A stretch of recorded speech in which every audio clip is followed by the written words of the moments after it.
there's a similarity between myself and other composers. It's that we are definitely interested in a lot of kinds of music, kind of unjudgmental in that respect. We put it upon ourselves to study and to study those different kinds of music. I mean, obviously, I come from the background of classical music, so I already had known a lot about Bach and Mozart before I was 20. So for me, I had to kind of go back and do it the other way that, or a different way than a lot of other musicians I know did it. But then you get interested in the rest of popular music, and then you try and learn how that music is actually made and how that music's actually constructed. And the better you are at that, I think the better equipped you are to be a composer, in the film space, certainly in the advertising space, and maybe even as a composer in general, even if you're doing something specific like classical music, because you'll pull those references and those influences into your own music and hopefully make yourself a unique voice. For somebody starting out who wants to get into composition, I think it's really important to start listening to as much music as you can, and then start to deconstruct in your mind how that music actually works. As you start getting better at that, you can start applying that knowledge. Start to write songs, start to write pieces on piano, pieces on guitar. And as you start getting better at that, you then will decide to pick up probably some software and kind of learn the mechanics of writing music, either from the point of classical composition, which is on notes on paper, or through production, as a pop musician would do, or as popular music does, which is taking out Ableton, Logic, or Pro Tools and start recording things and then layering different recordings on top of one another.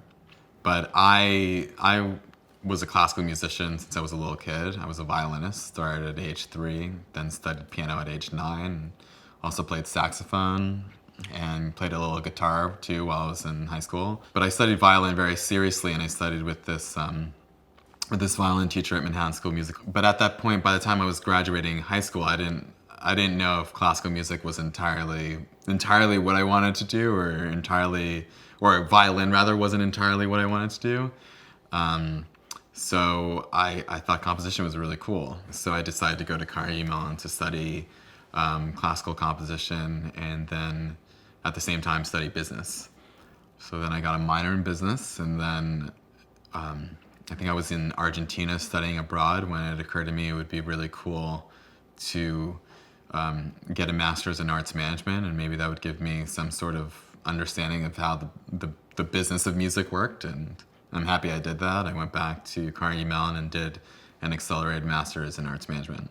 While I was at Carnegie Mellon at grad school for arts management, I started to feel like I was losing my artist card, and so I kept writing classical music, and I spoke to a professor of mine if he thought that I'd be a good fit for grad schools in composition, and he thought that I would be.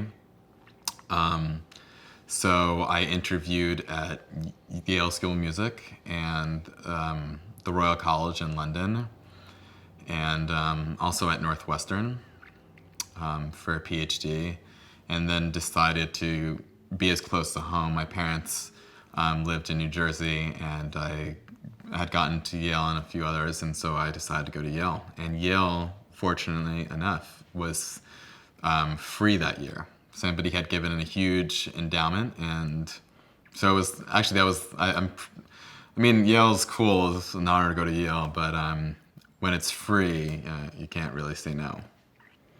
So I took a semester off from Yale, and I went to live in LA to work as a fellow with the composer on Law and Order. And it was an honor to work with him, and I kind of got my first experience of what it was to write to picture, actually. And I also fell in love with Los Angeles, so now I'm here like 10 years later. While I was working in grad school at Yale, I got this opportunity to be an assistant. It was the first time he had ever written an opera, and from then it was essentially a 2 year or 2.5 year project flying around the world, setting up computers wherever we were, and I would help him make this opera of his. It's called Premadonna. And I think at that time I was paid $17.50 a week, which was enormous. Just simply enormous to be able to work with him. Of course, it was like 12-hour days at the whim of a pretty colorful artist. He knows that. But yeah, no, I mean, it was an honor. So I had that great gig, and eventually it became time to kind of leave that gig. I got back to New York and then realized that my phone wasn't ringing off the hook after that. So I think for a while I was still doing some score things for him, some orchestration assisting for him, freelance on my own. But very soon after I realized that I needed to get a job. And not really knowing what to do and kind of feeling not entirely in the classical music space anymore. So by that point I was kind of disillusioned as to what I wanted to do musically. So I fell into, the primary business in New York, which is Madison Ave advertising. So I got a job at Human initially as a contract reader, which is kind of funny. I had taken one law class in grad school. They felt like that was good enough to be able to read their music contracts. So I learned a lot about music contracts doing that. And the partner over there asked me if I wanted to be a producer. And it sounded really, really interesting. So I jumped on board, and I think my salary from them, I want to say it was either $67,000 or $73,000 a year. So when I got offered the job as a producer at Human, I was able to learn the skills of negotiation, essentially what things cost in the advertising music world. I also got to learn the ins and outs of all the unions, both AFM, which is the American Federation of Musicians, and SAG-AFTRA, Screen Actors Guild. I learned a lot there. Then after that, I learned how to manage composers. Being a composer doesn't mean that you necessarily have the gift of managing other composers, because composers are their own colorful personalities. But anyway, working at Human kind of prepared me to learn how to speak to composers, also learning how to give them creative direction, in addition to learning how to talk to them about finances and money. Because invariably on a given job, we'd have to talk about who they were going to hire for outside talent, how much money they were going to spend. Also, if they needed other gear, if they needed other plugins to execute a certain brief.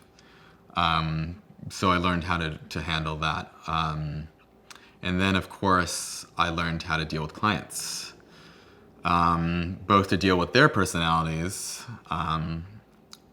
how to kind of read in between the lines on a creative brief, because typically a lot of clients aren't musicians themselves, so they're giving you more notes as to feelings they want to feel in music rather than specific notes like I think this should be done with guitar versus piano. And then of course how to navigate and pivot between discussing with the client a creative direction that they want and pivoting to how much money that creative direction is going to cost.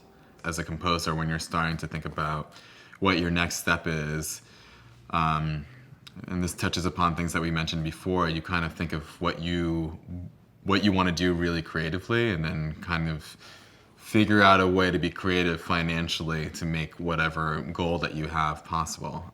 What I want to be doing is I would love to get a TV show.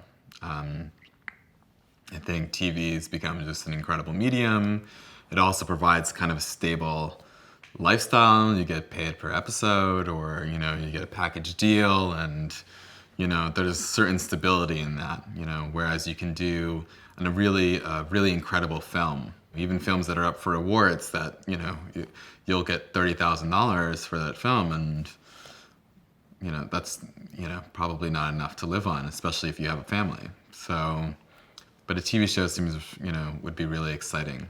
In a perfect world, I would, right now, I think it would be maybe a 4-bedroom house in the same neighborhood I live now.